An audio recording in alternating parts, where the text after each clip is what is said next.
Okay, you're back with us. We're still talking to Abraham Ijirani. Okay, you were talking about the process. There is a saying that the journey to 1,000 miles or marches begins with the first step. That first step has to be the right step, because if it is the wrong step, then the end result of that process will also be wrong. Is that what is happening? We are starting with the wrong foot. So what do we expect with the result? It will also be. It goes with the saying of the people of Sulu, the Bangsasog or the Bangsasuluk people. Clean off the head of the river so that the foot of the river must have clearer crystal water. Yes. Now, that goes with that saying. Now, everything must be started at the right foot. Okay. From there, even moving inch by inch, so long that the movement is within the ambit of the will of people. Okay. Nobody can Question. go against Yes, them. yes. However, even how much bigger is the idea to be impacted in the process, if it were start from the wrong step, these steps will all be wrong. Okay. That's the reason why during the votation for House Bill 6475, here is the votation. There were 3 committees. I don't know if you're aware of it. I heard. Committee on Muslim Affairs, 5 in favor of passing, 3 against. Special Committee on Peace, Unity, and Reconciliation, 6 is for the approval, 4 against. But the local government passing HB 6475, 1 was the only one in favor, 9 against. Total, there was 12 in favor and actually 16 who voted no against the passage of the BBL. Well, I think those who voted against have chosen the right path. Yes. In fact, last night, Eric, when I was thinking about your invitation, that question, that kind of process, the election by members of the the 3 committees came into my mind. Are the destinies, are the destinies of the Muslim provinces now fell in the hand of only few people? And of outside forces? And outside forces. Okay. Because we cannot expect so much cooperation, Okay. so much support, if it lacks the participation of people. Okay. Now, what I'm trying to drive at, if they wanted to attend certain kind of acceptable process, it should the process of voting should have not been decided by Congress, but should have been thrown to the people. Yes. So that the people will now determine as to whether they were approved or not. Yes. Now, having attained either of the results, Yes. that is outside of the question already. Because if the process will not go with the general expectation of the people, then the government can tell the people, you have voted for that. Okay. You were talking about outside forces. You're talking again of Malaysia here. Well, we cannot, we cannot discount it. We cannot, from the beginning, Eric, you can read in my mind that we cannot discount the participation of Malaysia and Putrajaya. Putrajaya. Why? Because sometimes during the Aquino administration, Hasimuddin, the then defense minister of Malaysia, even visited Rapanan in that time. Okay. What for? Now, is that kind of attitude goes in principle with the ASEAN principle accepted by members of the Southeast non-interference of an internal affairs of a member nation? Yes. I get what you mean, yes. So, the possibility of the interference, outside interference, like Malaysia, cannot be discounted. Okay. Again, this has everything to do again with Sabah. Right.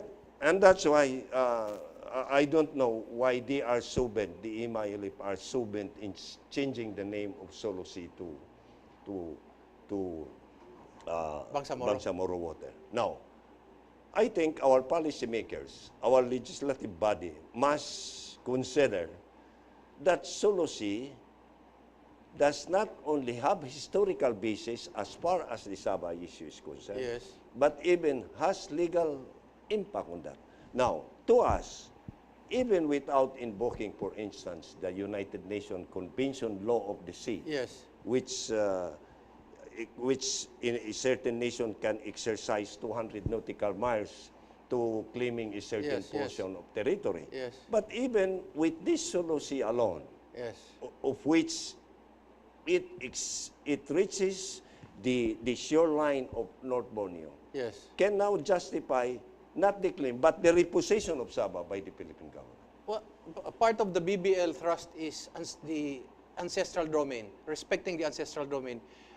Where is the ancestral domain of the Tausug nation here when it comes to BBL? Or will the new Bangsamoro government totally eradicate title of the Sultanate of Sulu over these many ancestral domains? That's good. That is a good question, Eric. Where is the ancestral domain? Now, I think one of those ancestral domain is the Sulu Sea.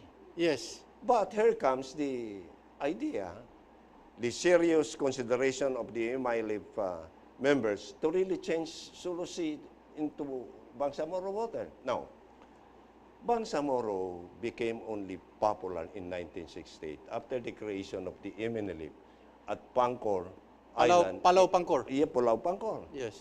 Now, before, as one Muslim, maybe the age maybe now is 60 to 70. If they are being called Moro here in Manila, there will be street fighting between them and Yes. people calling them like that. Yes. Because to them, it is downgrading their personality. Yes. Now, but the word Bangsamoro now is being applied as a vassalage theory Okay. in order to claim what really does not belong to them. Okay. Now, who are the members of the MILIF, by the way? The what do you call that? The core members. They're Maranaos. They are from Mindanao. Okay. Now, talking about their kingdom, they should understand that there were two kingdoms before: the Yes. Sultanate of Sulu and the Sultanate of Maguindanao. Yeah. And therefore, this other kingdom possess a different identity from them. Correct. And the original identity of the people in Sulu, Basilan, and Tawi-Tawi are Bangsa Suluk people. And therefore, in order to extinguish the national identity, the ancient identity of people in the areas as Bangsa Suluk, is to apply Bangsa Solo As Bangsamoro. as Bangsamoro by means of the application of vassalage theory. Abi, I'll ask this of you, no? Central to the issue of the creation of the Bangsamoro government is the idea that all Filipino Muslims identify as Moro. Is that correct? Because that seems to be the appreciation of government, policymakers, that when we call you Bangsamoro, you should be happy that we are now finally recognizing you, and we are giving you a government of your own. Does a Tausug, does a Samal recognize himself as a Moro, or does he recognize himself as Tausug, as Samal, as Badjao, or as... Let us go back in time of history, Eric. Bangsamoro is a word coined by The Spaniards. by foreign colonizers. The Moors. The Moors. Yes, that's what they call it, yes. Like those Indios in Luzon and Visayas. Yes. In other words, those who were not follow the Spanish kind of systems are called Indios. Yes. And because these people in the area surprisingly finding they are worshiping the same God as those Moors in Africa. Yes. Now are being called Moros. Okay. So I think the policymakers has to determine the exact historical background of the two kingdoms. Whose history is the government reading? No. Especially the palace. Are they reading Philippine history or are they reading the history being peddled by outside forces? Well, I agree with In order you. to disunite, Yeah. continue the disunity. Peddled by outside interference in order to achieve disunity. Now, because Eric, the Bangsamoro terminology is only applicable to those who accepted foreign colonization. Yes. Now, the MILF before, Uh-huh. when they established their position as a Moro, as a secessionist group, Yes. believed that they were struggling. They struggle following the footsteps of their great ancestors. Also, Now, but those great ancestors, fueled by Malaysian yeah, funding yes, yes. and training, but of course. in the Yes. sense that if following the footsteps of their ancestors, they do not want to be called Moros. Okay. Of course. Because it's an insult. slanderous. Yeah, It's an insult. Yes. It's Yes. it's You would slanderous rather be comments. called the Tausug, I'm sure. Tausug, yes. Oh. Now, so that I look at the point that the usage of the Bangsamoro, terminology has something to do with some issues, with other issues like the Sabah issue. Now, as far as the lawmakers also in Congress are concerned, they need to understand this. Uh-huh. They need to understand because they are not solving the problem today, Okay. but they are resolving the problem today in order that the future generation may not pay for the price that they are not entitled to pay. Okay. So, here we have a clash of historical interpretation. Whose history are we reading? The history of the distinct Filipino Muslims, Tausug, Samal, Maranao, Maguindanao, or are we homogenizing all of them? That just because you're Muslim, you are Moro. Which interpretation is correct? That I recognize you as Tausug, or I homogenize you? Parang katulad sa mga Bisaya. Pag Cebuano, Ilonggo ka, or taga-Antique, lahat kayo, basta Bisaya kayo lahat. Walang Cebuano, walang ganon. Is that a fair comparison? Babalik tayo doon sa question mo. Pa ang BBL, ganito nagkaroon agad ng votation. Oh. Now, Minamadali. I think lawmakers are no longer interested in finding the exact meaning of Bangsamoro. Minamadali din nila para hindi na magkaroon ng kwan. Now, pero ang pinag-usapan dito, O para Eric, masunod ang MILF lang. yun na nga. Pero ang pinag-usapan dito, Eric, hindi yung solution para ngayon at bukas. Oh. For the future generation. For the future generation. Sapagkat kaawawa naman sila ay babayad ng utang na hindi dapat nilang bayaran dahil hindi sila ang umutang.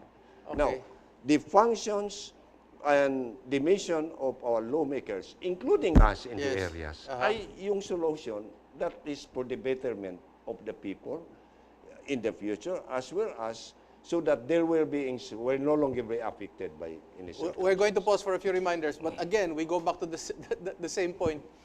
The entire Bangsamoro government establishment or House Bill 6475 does not even talk about the elephant in the room, which is Sabah, when we return.